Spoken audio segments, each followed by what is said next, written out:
जय हिंद, अस्सलाम वालेकुम, नमस्ते, सत श्री अकाल। आप सभी का मेरे YouTube चैनल स्काउटिंग सीखो और सिखाओ में स्वागत है। हेलो दोस्तों, मेरा नाम मोहम्मद इसराइल हिमालय वुड बैच रोवर। आज मैं आपको बताने वाला हूं प्रथम सोपान के क्वेश्चन नंबर 6 के सी पॉइंट को बताऊंगा।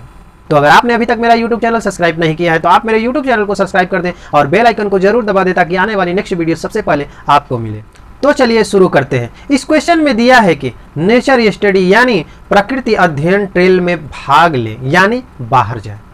नेचर स्टडी यानी प्रकृति का अध्ययन। प्रकृति का अध्ययन वह अध्ययन है जिसे ईश्वर ने बनाया हो, इंसान ने नहीं। जैसे हवा, पानी, जमीन, आग, पहाड़, पेड़, आकाश आदि बहुत सी चीजें हैं। यह सब ईश्वर की बनाई हुई चीजें हैं और जो ईश्वर की बनाई हुई चीजें होती हैं वह प्राकृतिक होती हैं। जब हम प्रकृति का अध्ययन करते हैं तो हमें प्रकृति से बहुत कुछ सीखने को मिलता है। प्रकृति हमें सिर्फ और सिर्फ देना सिखाती है बिना किसी स्वार्थ के, और हमें बहुत कुछ बताती व सिखाती है, क्योंकि प्रकृति और मनुष्य के बीच बहुत ही गहरा संबंध है। जब आप प्रकृति का अध्ययन करने लगते हैं तो आप यह समझ लीजिए कि आप प्रकृति के अध्ययन में भाग ले चुके हैं। आप अध्ययन करते समय किसी फलदार पेड़ को देखते हैं तब आपको समझ आता है कि यह पेड़ खुद फल नहीं खाता, दूसरे को फल देता है। खुद धूप में खड़ा है पर दूसरों को छाया देता है। सोहनलाल द्विवेदी जी की एक कविता है प्रकृति का संदेश। उस कविता में है कि पर्वत कहता शीश उठाकर तुम भी ऊंचे बन जाओ, सागर कहता है लहराकर मन में गहराई लाओ। इसका अर्थ है कि पर्वत से हमें सीख मिलती है कि गर्मी हो, बरसात हो, बर्फबारी हो, आंधी हो, तूफान हो, कुछ भी हो, वह अपनी जगह रुका रहता है, टस से मस नहीं होता और सिर को ऊपर रखता है, झुकने नहीं देता। उसी तरह आप भी कठिनाइयों का सामना करते रहिए और शीश उठाकर आगे बढ़ते रहिए। इसके बाद है सागर कहता है लहराकर मन में गहराई लाओ। इसका अर्थ है मनुष्य अपने अंदर गंभीरता लाए और जो मन है उस मन में अंदर से सोचने का भाव लाना चाहिए।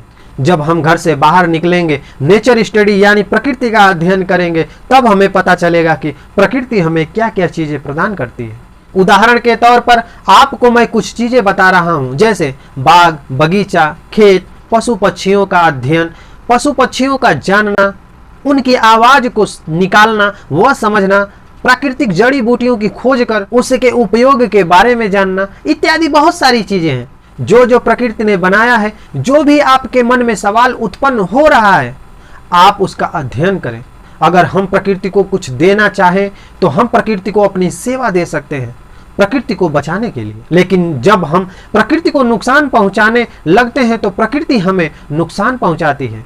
हम जब प्रकृति को अध्ययन करते हैं तो हमें यही सीख मिलती है कि प्रकृति ईश्वर की बनाई हुई चीज है। प्रकृति के द्वारा ही हमें सारी चीजें मिलती हैं। इसलिए हमें प्रकृति से छेड़छाड़ नहीं करनी चाहिए, क्योंकि प्रकृति हमारा ध्यान देती है और हर पल हमारा पालन पोषण करती है। ये हमारे चारों तरफ एक सुरक्षा कवच प्रदान करती है जो हमें नुकसान से बचाती है। इसलिए हमें कोई ऐसा काम नहीं करना चाहिए जो हम सभी के द्वारा प्रकृति को नुकसान यानी क्षति पहुंचे। इस तरह से आप प्रकृति का अध्ययन कर उसको अच्छे से लिखें और हमारे जीवन में प्रकृति से जो सीख मिलती है उसे ग्रहण करना चाहिए। इस क्वेश्चन का उदाहरण स्वरूप आंसर डिस्क्रिप्शन में आपको PDF लिंक मिल जाएगा, आप वहां से देख समझ और लिख सकते हैं। तो दोस्तों, स्काउटिंग से जुड़ी जानकारी देखने, पाने व जानने के लिए आप सभी मेरे YouTube चैनल को सब्सक्राइब करें, लाइक करें और कमेंट करके बताएं कि आपको ये वीडियो कैसी लगी। जय हिंद।